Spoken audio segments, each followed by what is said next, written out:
தாம்பரம் மாநகராட்சி கூட்டத்திற்கு நாய், மாடு, பன்றி பொம்மைகளோடு அதிமுக கவுன்சிலர்கள் வந்திருக்கிறார்கள். தெருநாய்கள், மாடுகள், பன்றிகள் தொல்லையை கட்டுப்படுத்தவில்லை என்பதனை உணர்த்தும் வகையில் அதிமுகவினர் அந்த பொம்மைகளை கையில் எடுத்து வந்திருந்தனர். கொசு தொல்லை இருப்பதாக கூறி கொசு வலையை போர்த்திக் கொண்டு அதிமுக கவுன்சிலர்கள் கூட்டத்திற்கு வந்திருக்கிறார்கள். மக்கள் பிரச்சினைகள் பற்றி பேச வாய்ப்பளிக்கவில்லை என்று கூறி அதிமுக கவுன்சிலர்கள் வெளிநடப்பும் செய்திருக்கிறார்கள். மேயரோடு அதிமுக கவுன்சிலர்கள் வாக்குவாதத்திலும் ஈடுபட்டிருக்கிறார்கள். தாம்பரம் மாநகராட்சி அலுவலகம் முன்பாக அதிமுக கவுன்சிலர்கள் தர்ணா போராட்டத்திலும் இது தொடர்பாக ஈடுபட்டிருக்கிறார்கள்.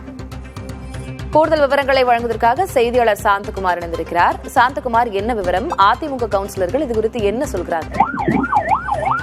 தாம்பரம் மாநகராட்சிக்கு உட்பட்ட 70 வார்டுகளிலும் கொசு தொல்லை, நாய் மற்றும் மாடு, பன்றி உள்ளிட்ட கால்நடைகளால் பெரும் பாதிப்புகள் பொதுமக்களுக்கு ஏற்படுவதாக கூறி அதை வலியுறுத்தி பேசுவதற்காக கருப்பு சட்டை அணிந்து கொண்டு அதிமுக மாமன்ற உறுப்பினர் 9 பேரும் நாய், மாடு, பன்றி உள்ளிட்ட பொம்மைகளை கையில் எடுத்தவாறும் அதே போல கொசு தொல்லையை மாமன்ற கூட்டத்தில் தெரியப்படுத்தும் வகையிலே அதை கோர்த்து கொண்டு மாமன்ற கூட்டத்தில் பங்கேற்றனர். இந்த கூட்டத்தில் இந்த கால்நடைகள் பிரச்சனை குறித்தும் கொசு தொல்லைகள் குறித்தும் பேசுவதற்கு வாய்ப்பளிக்க வேண்டும் என்ற கோரிக்கையை முன்வைத்து அது நிராகரிக்கப்பட்ட காரணத்தினால் மேயர் மற்றும் துணை மேயர் கொடுத்தவர்களோடு அதிமுக மாமன்ற உறுப்பினர்கள் கடும் வாக்குவாதத்தில் ஈடுபட்ட அவையில் மாமன்ற கூட்டத்தில் ஒரு சலசலப்பு ஏற்பட்டது.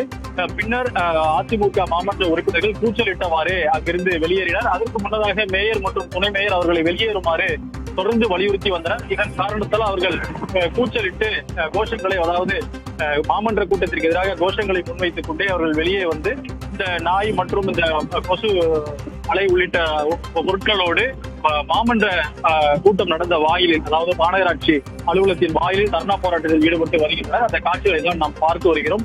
தொடர்ச்சியாக அங்க இருந்து கொண்டு எங்களுக்கு பேசுவதற்கு அனுமதி மறுக்கப்படுகிறது, அதாவது இந்த கொசுக்களை ஒழிப்பதற்காக நிதி ஒதுக்கப்பட்டாலும் அந்த கொசுக்கள் ஒழிந்த வண்ணம் இல்லை, தொடர்ந்து கொசு தொல்லை அதிகமாக இருக்கிறது, பல்வேறு பிரச்சனைகளை முன்வைத்து அவர்கள் தர்ணா போராட்டத்தில் ஈடுபட்டு வருகின்றனர். விவரங்களுக்கு நன்றி சாந்தகுமார்.